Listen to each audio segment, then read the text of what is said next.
एक चीज़ ना अपने जहन में अच्छे तरीके से बिठा लो आप। ये है भाईजान फारशिप स्कॉलरशिप। ठीक है। इसमें आपको स्टाइपेंड इतना नहीं मिलता कि आप अपना खाना पीना पूरा कर सको। इसमें सिर्फ और सिर्फ ट्यूशन फी होता है। ठीक है। अस्सलाम वालेकुम जी, उम्मीद करता हूँ आप सब खैरियत हो। सबसे ज़्यादा एक वीडियो की डिमांड थी, स्कॉलरशिप का तरीका बताएं। मैं जिस स्कॉलरशिप पे आया हूँ इसका नाम है open doors Russian government scholarship. इसमें बैचलर, मास्टर और पीएचडी पोस्ट आप चारों चीज़ों पे आप अप्लाई कर सकते हो। ठीक है जी। अब ये तरीकाकार है, बैचलर और मास्टर के लिए इंटरव्यू नहीं है, सिर्फ टेस्ट दो, लिस्ट में नाम आ गया फाइल। पीएचडी और पोस्टा के लिए आपके यहाँ के इंटरव्यूज़ होते हैं, क्योंकि आपने प्रोफेसर को चूज़ करना होता है।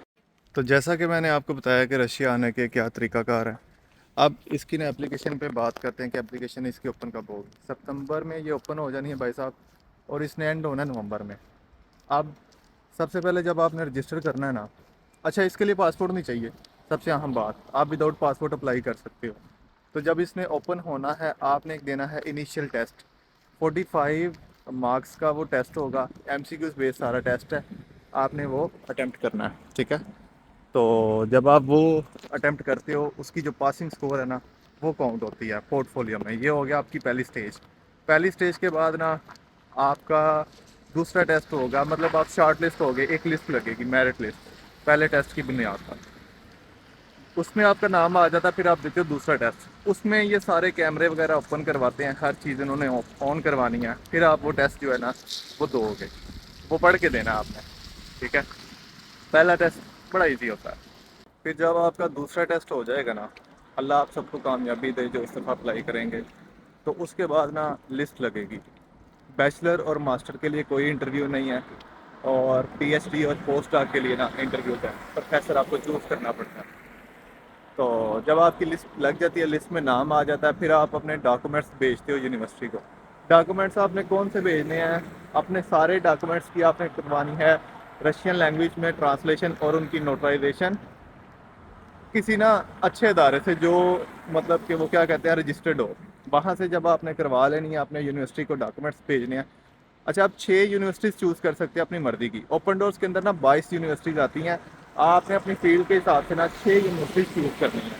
तो उसके बाद जो है आपके डॉक्यूमेंट्स उनके पास जाएंगे। अगर उनमें कोई करेक्शन हुई वो आपको बताएंगे ये ठीक करके भेजो। आफ्टर डैट एक मिनिस्ट्री पे आपका पोर्टल बनेगा, जिसमें आपको ट्रैकिंग आईडी मिलेगी कि आप अपनी एप्लीकेशन ट्रैक कर सकते हैं। मिनिस्ट्री की वेबसाइट पे जब आपका अकाउंट बन जाएगा ना, आपको ट्रैकिंग आईडी मिल जाएगी। आपने फिर अपनी एप्लीकेशन को ट्रैक करना है। आपने उसको देखते रहना है कि कब आपको यूनिवर्सिटी मिल गई है। मतलब शुरू में आपने डॉक्यूमेंट्स भेजिए अपनी यूनिवर्सिटीज़ को। ठीक है।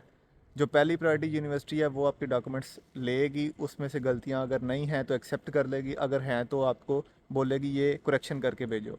इसका मतलब ये नहीं है कि वो आपके डॉक्यूमेंट्स जो है ना एक्सेप्ट करके आपको एडमिशन दे दिया, उसमें वो करेक्शन कर रही है। ठीक है।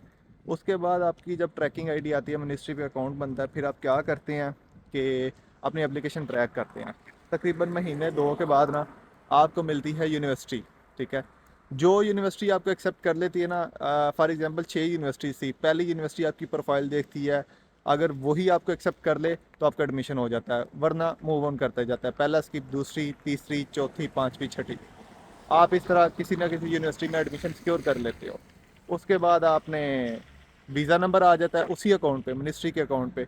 आपने वो वीज़ा नंबर, जो इनविटेशन नंबर होता है, वो अपने डॉक्यूमेंट्स और एडमिशन लेटर यूनिवर्सिटी आपको देगी, जाके इस्लामाबाद एम्बेसी अपॉइंटमेंट लेनी है और अपना वीज़ा लगवा लेना। सिंपल सी बात।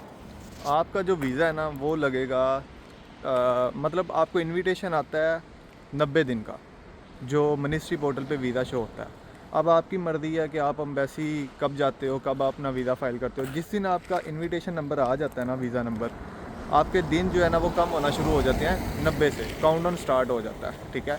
फिर आप जितनी देर लेट जाते हो, एम्बेसी सिर्फ रिमेनिंग डेज़ का वीज़ा लगाएगी आपका। यहाँ तक बात क्लियर है आपकी? फिर उसके बाद आपने इमीडिएटली जब आपका वीज़ा लगता है ना, रशिया आना होता है। रशिया आके तो आप फिर जो है ना अपना वीज़ा अपनी मुतलका यूनिवर्सिटी से एक्सटेंड करवाते हो। अब बात पीछे रह जाती है कि ये स्टाइपेंड कितना देते हैं, और उसके बाद क्या क्या इनके वो ना ताज़ीम ताराइश, पता नहीं क्या वर्ड है उर्दू का है। सिर्फ ट्यूशन फ़ी, बाकी सारे खर्चे आपके अपने हैं। अब कुछ आपको ना जो गाइड करेंगे ना वो ये बताएंगे कि हॉस्टल भी फ्री मिलता है आपको। ऐसा बिल्कुल नहीं है, आपने हॉस्टल की फीस खुद से देनी होती है। हर यूनिवर्सिटी के हॉस्टल की फ़ी अलग होती है। अब मैं अपनी यूनिवर्सिटी की आपको एग्जांपल देता हूँ।